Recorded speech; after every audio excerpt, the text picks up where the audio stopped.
আমি এত চেষ্টা করতেছি যে আমি একটা কোয়ালিটি পিপল হিসাবে সমাজে তৈরি হব। আমি হাঁটি, আমার পিছনে 100 লোক আছে, তার মানে আমি কোয়ান্টিটি থেকে আলাদা হয়ে কোয়ালিটি হয়ে গেছি, রাইট?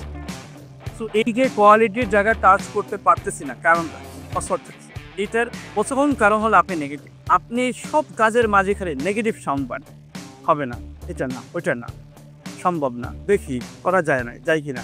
পজিটিভ হাইপ আপনার ব্রেনের ভিতরে আপনি তৈরি করতে পারতেছেন, মানে আপনার ব্রেন কোষগুলোকে আপনি পজিটিভ তৈরি করতে পারতেছেন।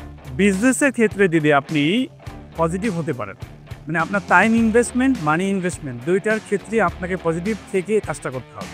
মানি ইনভেস্টমেন্টের চাইতে ইম্পর্টেন্ট হলো কি টাইম ইনভেস্টমেন্ট। 70-80 বছর বয়স, কিন্তু সে 1 ঘন্টার জন্য মাইন্ডসেট হয়ে একদারে স্থির থাকতে পারে।